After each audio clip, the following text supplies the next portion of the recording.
Será que as ferramentas, aplicativos, tecnologia que você usa na sua rotina tá te deixando mais eficiente e produtiva ou só mais dependente e ansiosa?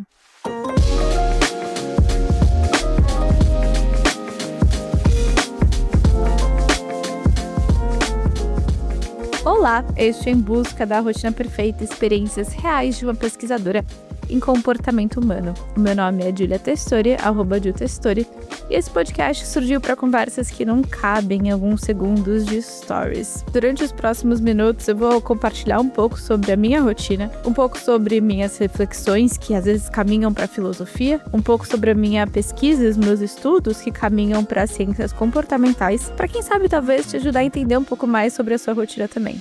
E no episódio de hoje a gente vai falar sobre como eu uso a tecnologia na minha rotina, quase que um anti-brain rot.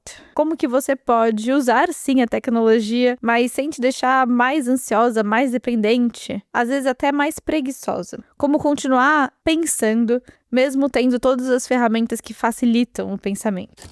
Semana passada eu acabei destilando um pouco de ódio para tecnologia. É óbvio, eu deixei muito claro como eu uso na minha rotina, como que é importante, sim, para vários processos do meu trabalho, enfim, da minha vida como um todo. Mas depois que eu gravei o episódio, eu fiquei pensando, eu trouxe todos os pontos negativos, falamos sobre o overplanning, falamos sobre essa hiperestruturação, e fazendo esse raio-x, eu percebo que tem 4 principais ferramentas, ou usos de tecnologia, que estão completamente relacionados com a minha rotina de trabalho, pensando em produtividade ou pensando em organização. O primeiro, para surpresa de ninguém, o Google Agenda. O segundo, o Notion. O terceiro, o Trello. E por fim, o quarto, que talvez, pensando num paralelismo, se diferencia um pouco, é o ChatGPT. E é óbvio que isso daqui não é uma publicidade, mas eu trouxe a questão do ChatGPT porque faz sim parte da minha rotina diariamente. E pra gente falar sobre esse artigo que foi publicado há um tempinho recente. A começar pelo Google Agenda. Eu tenho pouquíssimas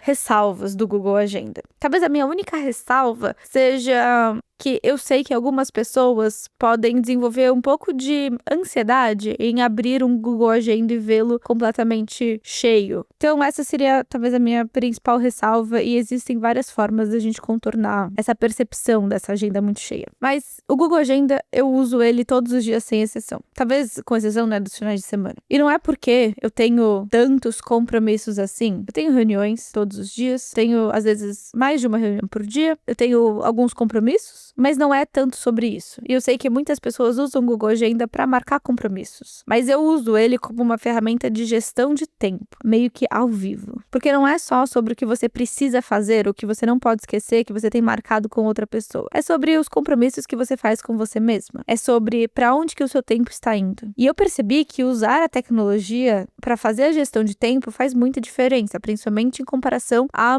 estruturas ou modelos analógicos, tipo físicos, né, como um planner, por exemplo. O Google Agenda é meio que esse meu espelho de horas. Eu consigo visualizar de forma mais objetiva como que eu tô gastando o meu tempo, como que eu estou investindo o meu tempo. Eu consigo olhar para minha semana e entender se ela vai exigir mais de mim ou menos de mim. Eu consigo olhar para a semana passada e perceber como que eu usei o meu tempo. Ele foi alocado para esse ou para aquele projeto. Ter a sensação de que você faz muito durante o dia, mas não saber exatamente como você gastou o seu tempo, ou seja, você meio que tá cansada, mas sem a sensação de produtividade, é muito ruim. A depender do seu sistema de organização, que é algo que eu ensino extensivamente dentro do Clube Rotina Perfeita, você consegue ter uma boa noção de quantas horas eu tô dedicando a mim mesma, quantas horas eu tô dedicando aos estudos, quantas horas eu tô precisando alocar para tarefas domésticas, quantas horas para demandas operacionais, quantas horas para demandas um pouco mais criativas, autorais, ou então que merecem um pouco mais de tempo, de pensamento. A sensação que eu tenho é quase que o Google Agenda sendo esse meu orçamento de energia mental. Tipo, a gente faz um orçamento, né, financeiro pro ano, enfim, a gente faz um orçamento financeiro pro mês. Fazer a sua gestão de tempo, né, programar a sua gestão de tempo pelo próximo mês é tão importante quanto. Ele me ajuda muito a não cair na ilusão de que,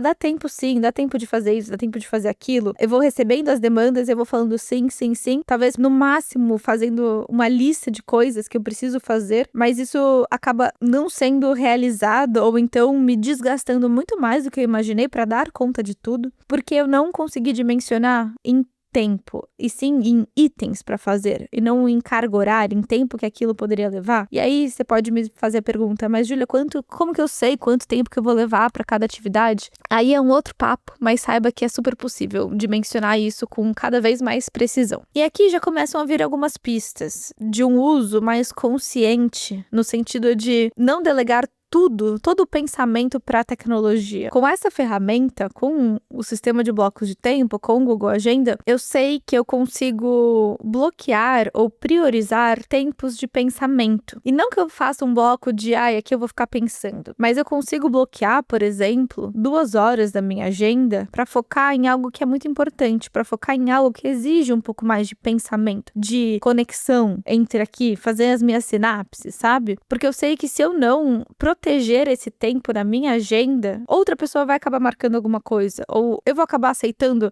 algum outro pedido de alguma outra pessoa porque eu acho que eu tenho tempo. E agora vamos para o segundo uso da tecnologia na minha rotina. Sim, o Notion, que eu tanto falei no episódio passado. Planejamento e organização de tarefas, gestão de tarefas, desenvolvimento de projetos acontece no Notion, que é diferente. Uma ferramenta de gestão de tempo é diferente de uma ferramenta de planejamento. No Notion acontece um pouco mais a central das operações, sabe? Tipo aquele QG, assim, como se a gente tivesse essa imagem. É um planejamento do ano com a visão por trimestres, com projetos desenvolvidos, detalhados, escopos, listas de tarefas, atribuições de responsáveis, e é lá que existe um acervo de tudo que já foi feito e o planejamento do que vai acontecer. E sim, eu gosto do Notion, senão, enfim, eu usaria qualquer outra ferramenta. Mas existe esse ponto um pouco traiçoeiro que eu fiz questão de trazer no episódio passado sobre a abertura para você estruturar praticamente da forma que você quiser, como que isso pode às vezes te paralisar e impedir que você realmente haja, execute. É no Notion que as minhas ideias começam a ganhar forma, mas ele não pode substituir o momento em que elas realmente acontecem, né? Eu tenho sempre que ficar atenta para não ficar só no mundo do planejamento. Algo que eu falei extensivamente no episódio passado. E agora vamos para a terceira ferramenta que compõe essa tríade, é o Trello. Eu não era muito fã do Trello, comecei a trabalhar com uma agência que usava bastante o Trello, fui pegando um pouco mais de amizade com ele e hoje em dia, para alguns prestadores de serviço, para algumas pessoas com quem eu trabalho que são de fora da minha empresa, como por exemplo, design de posts, redação de conteúdos, eu acabo usando o Trello. É um pouco mais fácil ter uma estrutura um pouco mais organizada do que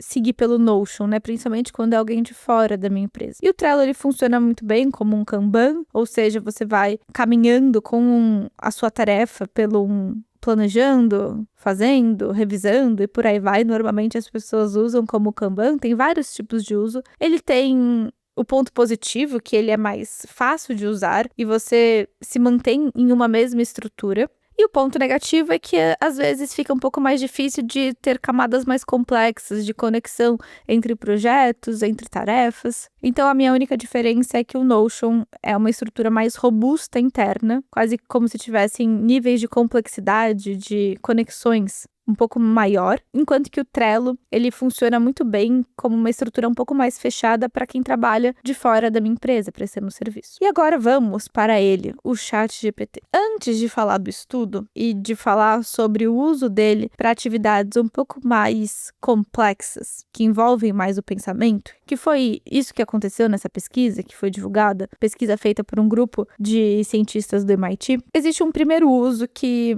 tem muita ligação com a rotina e que talvez até caia naquele primeiro momento em que eu falei que eu quase não uso ou não uso tecnologia na minha vida pessoal. Tem alguns momentos em que eu começo a ficar com a cabeça tão cheia de pendências e projetos em aberto e coisas pra fazer, principalmente, antes de eu viajar, que eu tinha um monte de coisas que eu tinha que resolver até certo prazo, ou quando eu volto de viagem e eu percebo que tá tudo meio que sendo resolvido, mas ainda em aberto e precisando, às vezes, de um check, ou então, quando durante uma semana eu vou recebendo várias demandas e eu vou incorporando elas, só que elas vão ficando um pouco perdidas, eu preciso organizar essa bagunça que tá na minha cabeça. de todos esses usos de tecnologia, o ChatGPT foi o que mais mudou de um ano para cá. E existe um uso específico que eu gosto muito e que talvez seja útil para você, que é o uso da inteligência artificial para organizar o seu pensamento. Então, se você fizer esse teste em uma semana muito cheia, muito caótica, com muitas coisas acontecendo, você abre o seu ChatGPT e despeja todos os seus pensamentos. Você despeja coisas para fazer, pendências da vida pessoal, do trabalho, uma bagunça só, porque é como tá na sua cabeça. Essa escrita, ela é terapêutica. Ela é terapêutica se fosse num caderno, se fosse num Google Docs. Só o processo de fazer esse download das informações, isso por si só já é muito positivo. O grande barato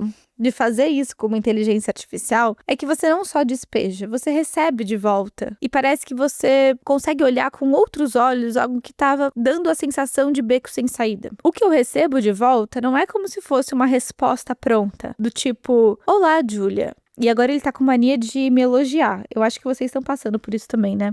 Todas as coisas que eu jogo lá no meu ChatGPT voltam com: nossa, que ideia brilhante. Você é incrível. Vai levantando essa minha bola, o que obviamente me faz querer ficar mais no aplicativo, né? Mas a grande questão é que eu não recebo de volta uma resposta como: nossa, Júlia, você tem muita coisa realmente acontecendo. Faça isso que vai resolver. Não é uma resposta pronta. Não é uma resposta exatamente do que precisa ser feito. É uma resposta do meu pensamento mais estruturado. E às vezes só de reler o que eu escrevi com outras palavras ou com outra organização já é o suficiente para eu conseguir sair do olho do furacão e olhar com um pouco mais de sobriedade o que está acontecendo, com um pouco mais de objetividade o que está acontecendo. Então esse uso específico eu entendo como não uma delegação de pensamento. Não quero mais pensar, não consigo mais pensar, eu quero que o chat me dê uma resposta. E sim como ele me ajudar a voltar a conseguir pensar por conta de algum bloqueio que surgiu ou por conta de alguma confusão mental, por tantas informações estarem acumuladas nessa minha memória de trabalho. Esse é um ótimo uso. E não falando por conta de alguma pesquisa, por conta de algum experimento, falando realmente da minha experiência, da minha rotina. Um outro uso muito interessante de ferramentas de tecnologia são os processos de automatizar. Porque, sendo muito sincera, nem todas as demandas, tarefas precisam do nosso intelecto mais criativo. Não são todas as atividades que precisam exercitar o meu pensamento. E isso pode até soar estranho num podcast que fala tanto sobre a presença, sobre a intenção, sobre a consciência daquilo que você está fazendo. Mas existe uma categoria de tarefas que você pode sim considerar em automatizar.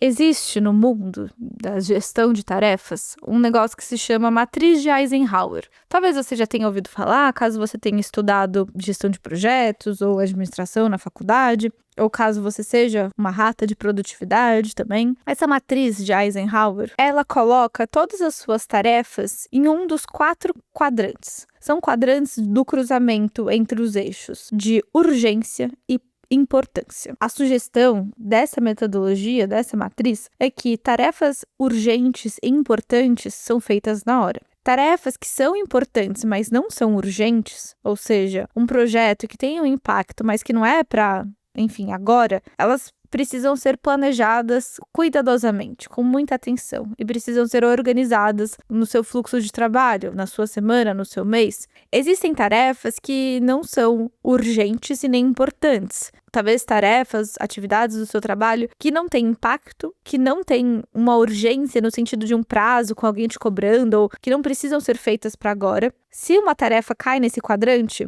é um ótimo indicativo de que você pode reconsiderar se ela precisa estar ou não na sua rotina, se ela precisa realmente ser feita. Tem uma aula dentro do Clube Rotina Perfeita, dentro do curso Rotina de Trabalho, caso você seja sócio, 100% explicando e dando vários exemplos de tarefas e como colocar as suas tarefas nesses quadrantes. E o 4º quadrante que ficou faltando são aquelas tarefas que não são tão importantes assim, precisam ser feitas porque elas têm uma urgência. Por exemplo, responder alguns e-mails. São coisas que precisam ser feitas, mas que elas não têm um impacto tão significativo assim no seu trabalho. O que está nesse quadrante, a gente normalmente considera delegar para outra pessoa ou automatizar. criar rotinas que vão facilitar o encaminhamento dessas atividades. E o que eu comecei a perceber? Que as tarefas desse quadrante, elas são muito facilmente agilizadas pela inteligência artificial. Por exemplo, toda semana estamos aqui conversando nesse podcast. Pensar no tema desse podcast é muito importante, tem um impacto significativo. E a gente vai falar sobre o uso de inteligência artificial nesse tipo de tarefa com mais impacto. Mas, depois que eu escrevo um roteiro, eu preciso de uma descrição do episódio, eu preciso de uma lista de tópicos para a gente poder transformar isso, às vezes, em um post. Esse tipo de atividade que precisa ser feita e exige uma certa urgência, porque tem que ser feita naquela semana que o podcast é lançado para ter um timing, enfim, são tarefas que funcionam muito bem com inteligência artificial, que eu posso ter um prompt com o meu tom de voz, com todas as minhas considerações, com o meu estilo, e que ao subir o roteiro de um episódio, ele cria uma legenda, ele cria briefings para posts, ele cria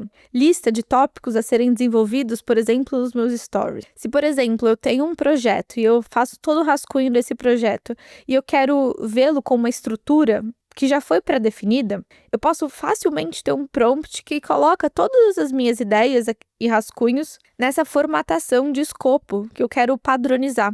E eu posso, inclusive, pedir para que ele faça perguntas caso tenham ficado algumas lacunas. E a minha experiência é que isso funciona super bem. São tarefas que eu não preciso fazer do zero toda vez, ou que podem se beneficiar de um pouco mais de estrutura padronizada. O que isso vai mudar na prática, na sua rotina? Provavelmente o tempo gasto naquilo. Então, se, por exemplo, eu demoraria 30 minutos para fazer a legenda de um episódio, ou para extrair desse roteiro tópicos importantes para serem desenvolvidos pela minha equipe em outros conteúdos, se eu demoraria 30 minutos, normalmente com um chat, com um bom prompt, já tudo meio que engatilhado, eu demoro 10. E que, pensando por um lado, pode ser muito positivo, porque pode alocar mais tempo, me livrar um pouco mais de tempo para atividades que se beneficiariam muito mais de um pensamento, de uma elaboração, de uma análise, de uma visão crítica, por exemplo. Porém, a grande questão desse momento que a gente está conversando agora, nesse episódio, toda vez que a gente começa a acelerar processos da nossa rotina, eu tenho a sensação de que eu tenho mais tempo para, sei lá, às vezes sair do óbvio, né, me aprofundar, da forma como eu falei, desenvolver mais tarefas com pensamento crítico, quando na maioria dos casos eu acabo, ao invés de livrar mais tempo, ocupando esse tempo com outras tarefas. Ou seja, aquela sensação de que eu ganharia mais tempo por fazer mais rápido, ela vai por água abaixo quando eu aceito um novo projeto, quando eu decido complexificar ainda mais aquele meu projeto, quando eu incorporo mais uma etapa da minha produção. Um exemplo clássico, eu tô produzindo mais rápido, porque para essas tarefas mais rotineiras eu tenho o ChatGPT. O que eu posso fazer? Então ao invés de ter um episódio por semana, eu acho que eu consigo dar conta de 2. Ou ao invés de ter um episódio por semana, eu consigo dar conta de um episódio e uma newsletter. E a minha experiência é de que fácil disso acontecer. Por mais que, por exemplo, eu tenha muita consciência desse processo, que eu ensine sobre isso, eu já me vi caindo várias vezes nessa incorporação de novas etapas e novos processos e mais entrega por conta de uma ilusão de ter mais tempo. Caso você queira uma pista de será que eu estou passando por isso? Você pode parar para entender se você está ficando cada vez mais acelerada. Se o ritmo exigido de você mesmo está ficando cada vez mais acelerado. Porque às vezes a gente tem essa sensação de que, Júlia, mas não tem muito como fugir disso, né? São compromissos que eu firmei que exigem de mim. E eu preciso dar esses, 150%. Só que em alguns casos, são compromissos que você mesma criou e você mesma cavou a sua própria cova. E para irmos para o próximo momento desse meu raio-x da minha rotina e falarmos sobre o uso da inteligência artificial em atividades que realmente têm mais importância ou que exigem um pouco mais de pensamento complexo, eu queria só deixar aqui um ponto de atenção que, por mais que sejam tarefas repetitivas, que tenham um pouco impacto e que a gente possa, sim, automatizar ou deixar tudo um pouco mais ágil, eu sinto que ainda precisa de uma última revisada, um último olhar, para tirar algumas palavras que a gente já sabe que soam como feitos por inteligência artificial. Isso às vezes pode ser visto como ruim. Então, se eu vou passar, por exemplo, uma tarefa para o meu time, eu não quero que pareça que foi automatizado. Vai perdendo um pouco da conexão. É algo que a gente pode se aprofundar mais para frente, entender se faz realmente sentido ou não eu julgar como pior porque foi feito por uma inteligência artificial, enfim. Mas a minha sensação, bastante pessoal e sem muita reflexão, é de que é sempre bom dar uma última revisada, mudar algumas palavras, porque, pelo menos até agora, a produção, a escrita de uma inteligência artificial ainda é muito diferente de uma escrita humana. Vide os travessões, as traduções literais do inglês que não funcionam pra gente, ou o excesso de emoji, por exemplo. Se eu uso o ChatGPT para fazer algumas legendas, se eu uso o ChatGPT para repassar e delegar algumas tarefas com contexto dessa tarefa, transformar um escopo de projeto em pequenas etapas, por que eu não uso para criar essas ideias, para fazer os primeiros rascunhos, para ter novas ideias, para fazer um projeto do zero? A minha experiência é que, por melhor que seja o prompt, ainda existe uma diferença muito grande entre o que você produz e o que a inteligência artificial produz. E que para decisões, para tarefas que importam, a gente tem que tomar muito cuidado para delegar isso. E aqui falando simplesmente na qualidade da entrega. Porque existe um outro ponto, que é o que esse estudo do MIT desenvolveu e está ainda sendo revisado, mas que já foi incorporado, analisado e divulgado por vários jornais por aí, é a dívida cognitiva, que o uso em excesso ou o uso somente do ChatGPT pode causar. Eu não tenho agora aqui a informação de quando que esse artigo foi publicado, e eu não vou pesquisar aqui porque tomaria nosso tempo. Mas não faz tanto tempo assim que esse artigo, que eles chamam de pré-print, né? Então ele ainda não passou pela revisão dos pares, ele foi publicado, mas já chamou muita atenção. O título é muito chamativo e eu tomei conhecimento por conta de uma publicação em um jornal americano, eu acho. E tinha até uma charge de um cérebro sendo liquidificado. Esse estudo deu um bafafá no mundo científico e foi associado com muitas manchetes como o ChatGPT está te deixando mais burro, você está apodrecendo o seu cérebro, né, usando a palavra do brain rot. Eu dei uma olhada, dei uma estudada nesse artigo, assisti algumas entrevistas que o grupo de pesquisadores deu a alguns jornais e vamos aqui trazer algumas considerações importantes para você pensar em uma rotina que não vai te levar a esse atrofiamento do seu pensamento, da sua faculdade cognitiva mental de raciocinar e ter as próprias ideias e um pensamento crítico. O experimento em si envolvia jovens universitários, que foram 50 convidados que começaram e foram tendo algumas evasões ao longo das sessões, mas eles tinham uma tarefa muito clara, muito objetiva, com um tempo delimitado, que era escrever uma redação em 20 minutos. Eles foram divididos em 3 grupos. Um grupo que só podia usar o ChatGPT, um grupo que só podia usar navegadores de busca, tipo Google, e um terceiro grupo, que era o grupo Brain Only, que só podia usar o cérebro, né? Pensar sozinho, sem outras tecnologias, outras ferramentas.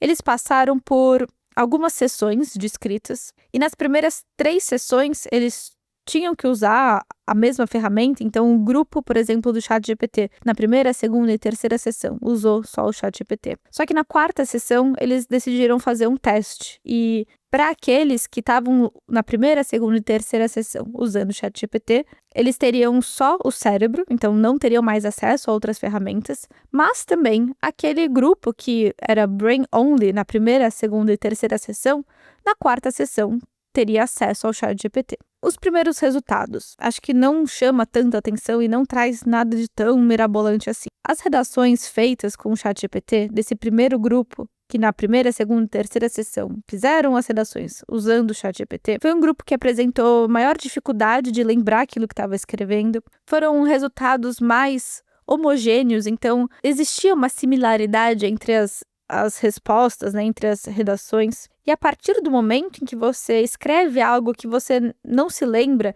escreve algo que você não considera que, sei lá, foi muito seu, que é muito original, isso mexe muito com o seu senso de autoria.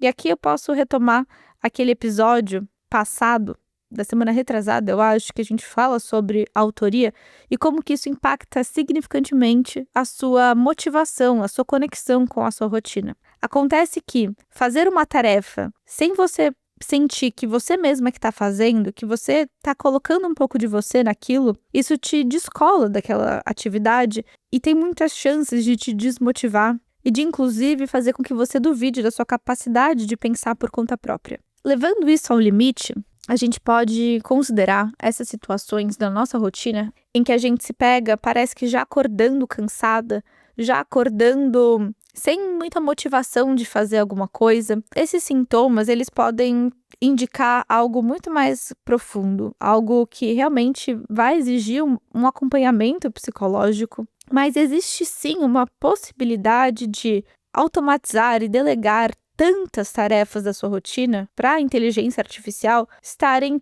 roubando um pouco esse senso de autoria. Então é meio que, ok, virei uma máquina produtiva, eu produzo muito, mas eu não sinto que realmente sou eu produzindo. Te desengaja, te desmotiva, fica muito mais difícil engatar em alguma atividade. A dívida cognitiva que foi mencionada nesse artigo é mais ou menos a ideia de que não só houve menos conexão, menos atividade cerebral durante a redação daquelas pessoas que usavam o ChatGPT, mas quando foi pedido que não usassem o ChatGPT e usassem somente o cérebro na quarta sessão, essa baixa atividade ou baixa interconectividade entre regiões do cérebro se manteve. E é isso que foi um pouco mais assustador. Talvez não assustador, mas algo que indica que merece uma atenção em pesquisas futuras, em aprofundamentos, em outros experimentos. Mas o que poucas pessoas, eu acho, estão falando e que, inclusive, em uma das entrevistas da principal autora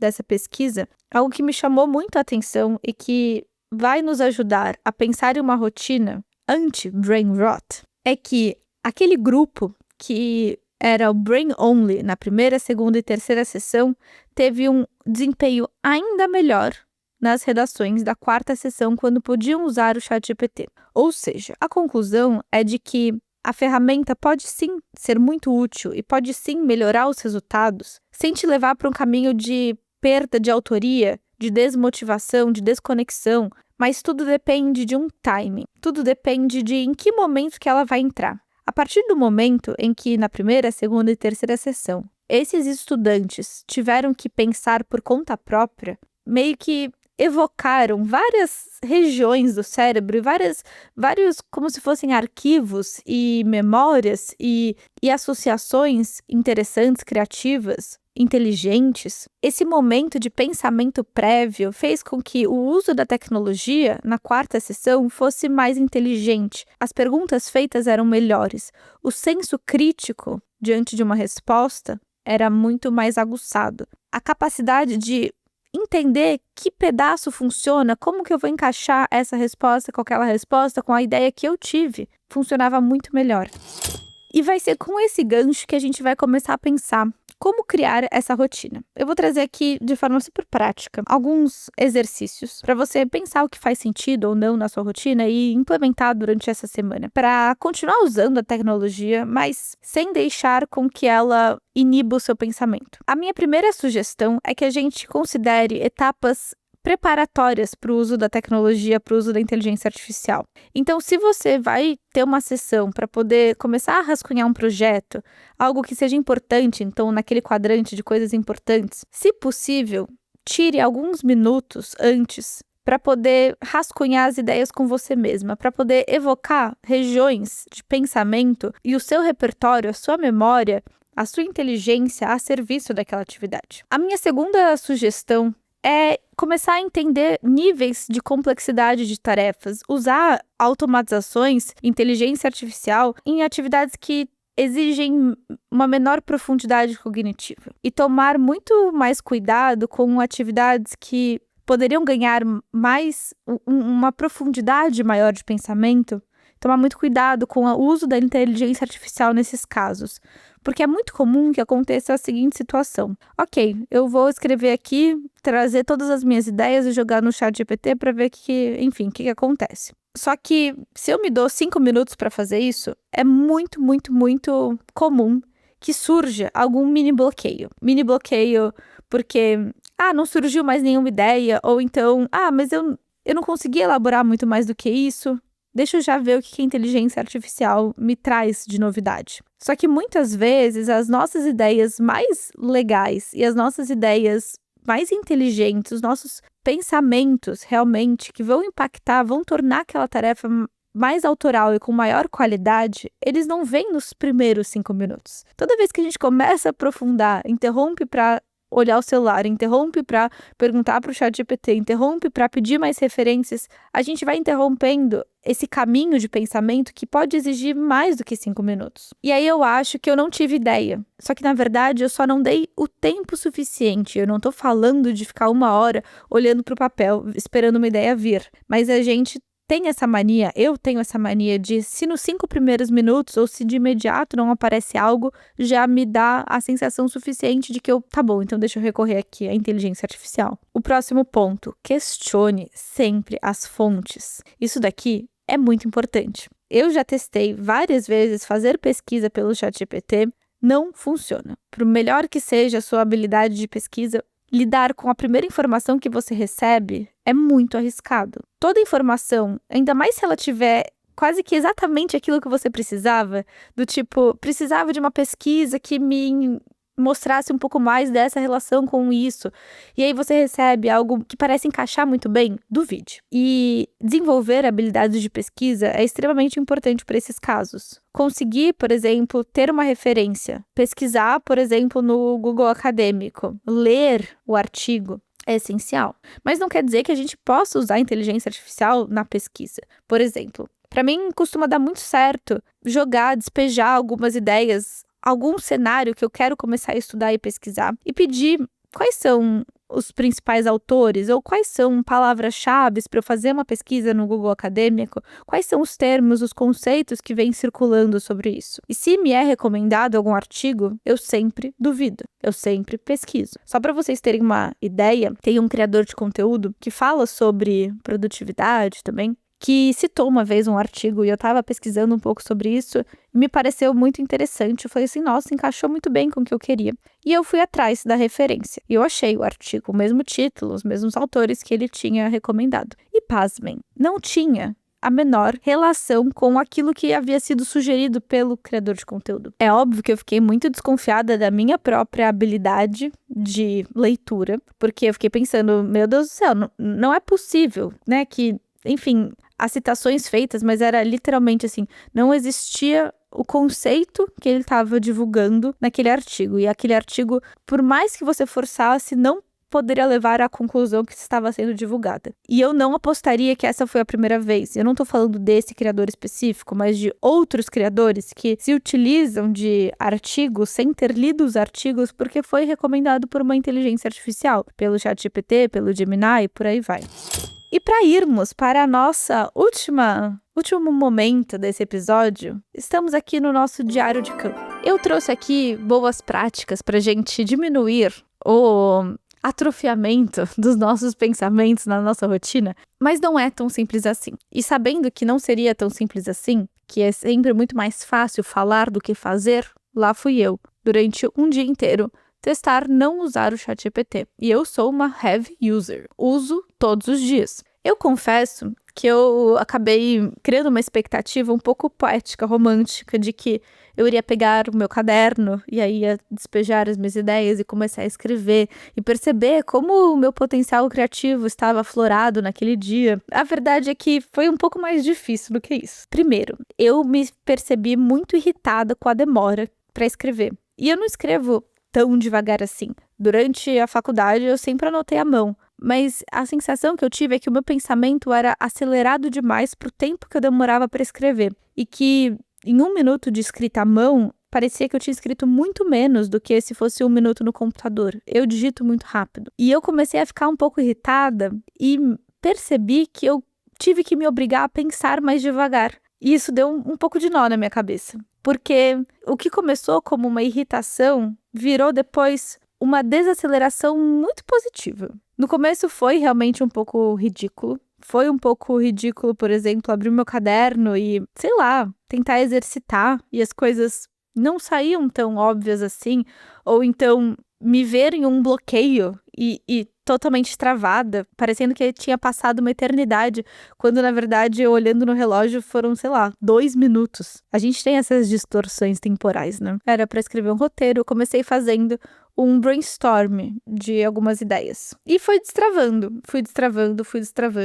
Eu fiz uma associação, realmente me senti muito inteligente com essa associação, e provavelmente quando eu for gravar esse episódio, vai ser um momento alto que talvez outras pessoas pensem, nossa, que diferente isso. Mas quando eu comecei também o meu horário de trabalho, né, abri o computador e fui trabalhar, eu me percebi indo automaticamente pro meu aplicativo que fica lá na barra de baixo, né, do ChatGPT. Então existem alguns atalhos, né, alguns caminhos muito automáticos. Mas o que eu senti foi um ritmo desacelerado, foi não uma super criatividade instantânea, mas um pouco mais de percepção de coisas pequenininhas que eu tinha criado e valorizei um pouco mais ideias que para mim soaram muito inteligentes, que talvez nem sejam, sei lá, nada de tão geniais assim, mas que provavelmente gravando o episódio eu vou me sentir feliz por ter feito aquilo. No final, eu consegui produzir muito menos do que se eu tivesse com o ChatGPT junto. Acho que o que eu escrevi em 1 hora de sessão foi mais ou menos metade de um roteiro, sendo que em 1 hora talvez eu conseguisse ter uma estrutura completa. Mas quando no dia seguinte eu voltei para o ChatGPT para fazer esses últimos ajustes e preencher algumas lacunas com, enfim, algumas conexões, foi tudo inclusive muito mais fácil. Este foi o nosso diário de campo. Este foi o nosso episódio dessa semana. Espero que você tenha gostado, espero que eu tenha deixado o seu começo de semana muito mais gostoso, o seu café da manhã, a sua ginástica é meio coisa de velho, né? A sua academia, a sua faxina um pouco mais gostosa e leve. E eu te espero na semana que vem para mais um episódio. Até mais!